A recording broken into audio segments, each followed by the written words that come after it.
जय श्री राम, हर हर महादेव। मैं अधिवक्ता बागेश श्रीवास्तव वाराणसी से पुनः आप लोग के समक्ष उपस्थित हुए एक नया वीडियो लेकर, और विषय है उत्तर प्रदेश पंचायत राज अधिनियम 1947।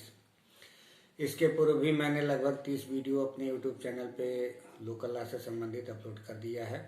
कृपया आप लोग उसको जरूर देखें, और अभी तक जिन व्यक्तियों द्वारा मेरे इस चैनल को सब्सक्राइब नहीं किया गया है, कृपया निवेदन है कि सब्सक्राइब जरूर कर लें और बेल आइकन पर क्लिक कर दें, ताकि जब भी मैं कोई वीडियो अपलोड करूं तो उसकी सूचना आपको तुरंत मिल जाए। आते हैं विषय पर, पंचायत राज अधिनियम 1947। चूँकि इसके पहले भी 73वें संविधान संशोधन के पहले भी ये अधिनियम था, किंतु ग्राम पंचायत को एक संवैधानिक दर्जा दिया गया 73वें संविधान संशोधन द्वारा। संविधान के भाग 9 को अंतः स्थापित किया गया संशोधन करके, और अनुच्छेद 243 से लेकर के 243 कैपिटल ओ तक में इसकी व्यवस्था की गई। क्योंकि जब हम उसको देखते हैं तो पाते हैं कि इसमें त्रिस्तरीय व्यवस्था की गई है, ग्राम स्तर पे, ब्लॉक स्तर पे और जिला स्तर पे। इसके पहले भी कई कमेटियां बनी, उन कमेटियों द्वारा किसी ने 2 स्तरीय चुनाव के लिए सुझाव दिया, किसी ने त्रिस्तरीय की बात कही, किसी ने चतुर्थ स्तरीय की बात कही, लेकिन अपने संविधान में उसको त्रिस्तरीय रूप से स्वीकार कर लिया गया है। आज कुछ मूलभूत बातों को हम लोग देखेंगे। इसके बाद जो भी विषय महत्वपूर्ण होगा या परीक्षा में पूछे गए होंगे या पूछने जाने की संभावना होगी, उस पर बिंदुवार में अलग वीडियो अपलोड करूंगा। आज एक इंट्रोडक्शन के रूप में हम लोग देख लेते हैं धारा 12 और धारा 42 के बारे में, जो कि 42-43। चूँकि ये दोनों रिलेट करता है, क्योंकि एक के गठन होने पर दूसरे की डिपेंडेंसी है, इसलिए दोनों की धाराओं का मैं आज चर्चा कर लेता हूं, फिर उसके बाद से अलग अलग बिंदुवार चर्चा करेंगे। धारा 12 ये कहता है कि जो भी ग्राम सभा होगा, और उस ग्राम सभा में यदि कई ग्राम सभाओं को मिला करके ग्राम पंचायत का गठन किया जाएगा, तो उस ग्राम पंचायत में ग्राम प्रधान होंगे और अन्य सदस्य होंगे। तो ये अन्य सदस्य जनसंख्या के ऊपर डिपेंड करेंगे, तो कितना कितना होगा। तो इसमें ये कहा गया है कि यहाँ कम से कम 9 होगा और अधिक से अधिक 15 होगा। अब 9 किस कंडीशन में होगा? यदि वहाँ की जनसंख्या 1000 है तो वहाँ सदस्यों की संख्या 9 होगा। यदि जनसंख्या 1000 से अधिक है किंतु 2000 से कम है, तो वहाँ पे सदस्यों की संख्या 11 होगा। और 2000 से अधिक है किंतु 3000 से कम है जनसंख्या, तो वहाँ का सदस्यों की संख्या फिर 13 होगा। और यदि 3000 से अधिक जनसंख्या है तो वहाँ सदस्यों की संख्या 15 होगा, जो कि प्रधान को लेकर के होगा, ग्राम प्रधान को लेकर के होगा। अब जब हम धारा 42 पढ़ते हैं, वहाँ पे न्याय पंचायत की बात कही गई है, ग्राम पंचायत की यहाँ बात कही गई धारा 12 में, और 42 में न्याय पंचायत की बात कही गई। तो वहाँ पे ये कहा गया है कि प्रत्येक जिले में सर्किल बनाए जाएंगे, और प्रत्येक सर्किल एक दूसरे से संबंधित होंगे, मतलब वो सटा होगा उसका टेरिटोरियल। तो ये कह रहा है, और उसमें सदस्यों की संख्या कम से कम 10 होगा और अधिक से अधिक 25 होगा। एक न्याय पंचायत में अधिकतम 25 संख्या होगी, न्यूनतम 10 संख्या होगी, और एक ग्राम पंचायत में न्यूनतम 9 संख्या होगी ग्राम प्रधान को लेकर के, और अधिकतम 15 होगी। इसको हम लोगों ने देखा। अब एक चीज और इसमें बात करते हैं कि आखिर न्याय पंचायत में जो व्यक्ति चुने जाते हैं वो होते कौन?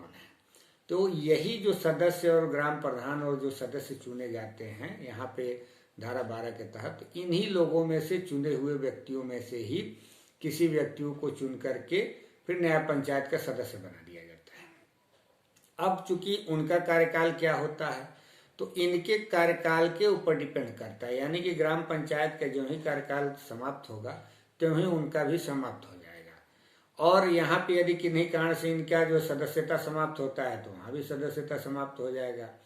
अब एक बात और यहाँ जो मूलभूत है उसको जानकारी कर लेना जरूरी है कि कोई यदि आकस्मिक रिक्ति होती है तो उस रिक्ति के बाद आखिर उनका कार्यकाल क्या होगा जब उनका नया गठन होगा। तो ये कहता है कि अगर जो मान लीजिए 1 साल 2 साल बाद किसी कारण से जो धारा 12H में दी गई आकस्मिक रिक्ति हो जाती है, तो जो शेष कार्य बचे रहते हैं कार्यकाल के, उतने दिन के लिए इनका गठन होता है। मतलब कि यदि 5 साल में से 3 साल बचा है, 2 साल बचा है, तो ऐसा नहीं है कि पुनः गठन होगा उनके प्रथम अधिवेशन से फिर 5 साल के लिए होगा, ऐसा नहीं। ये तो उत्तरवर्ती पद भले ग्रहण करते हैं 5 साल बाद, क्योंकि यदि शेष अवधि बची है तो वो शेष अवधि के लिए इनका गठन किया जाएगा।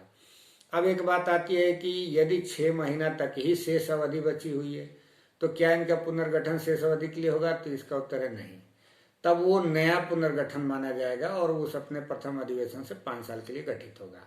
और एक चीज और भी ये भी कह रहा है कि यदि इनका कार्यकाल पूरा हो जाता है 5 साल, तो 5 साल बीतने के बाद 6 महीने के भीतर किसी भी हालत में चुनाव संपन्न करा लिया जाएगा और फिर वो पद ग्रहण करेंगे, फिर वो 5 साल के लिए ग्रहण करेंगे।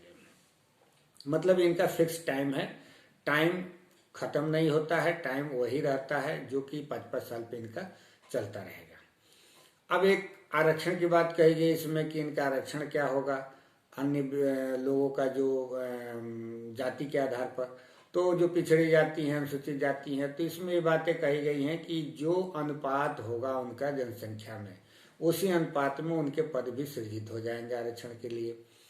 दूसरी बात ये करे कि यदि अनुसूचित जाति के महिलाओं के लिए यदि कोई बात आती है या केवल महिलाओं के लिए बात आती है, तो उनका उस जो सीट का सृजन किया जाएगा उसमें से 1/3 सीट इनका सृजित रहेगा, पद रिजर्व रहेगा 1/3। तो ये मूलभूत बातें हम लोगों ने जानकारी किया। एक चीज ये कि जो कुछ भी ग्राम पंचायत है उसी पे डिपेंड रहता है नया पंचायत का पूरा कार्यकाल या उनके पद धारण करने वाले व्यक्ति की स्थिति, क्योंकि यहाँ जो ही समाप्त होगा वहाँ पे उनका अपने आप समाप्त हो जाएगा। फिर मैं अगले वीडियो में जो भी बिंदुवार विषय होगा, महत्वपूर्ण बिंदु होगा, उस पर मैं वीडियो अपलोड करूंगा। तब तक के लिए इजाज़त चाहता हूँ और मुझे आशा है कि ये बात आप लोगों को जरूर समझ में आई होगी। पुनः आग्रह है कि मेरे इस वीडियो को अधिक से अधिक लोगों को शेयर करिए। जिन व्यक्तियों द्वारा सब्सक्राइब नहीं किया गया, सब्सक्राइब जरूर कर लें। अगले वीडियो में मैं पुनः हाजिर रहता हूँ, तब तक के लिए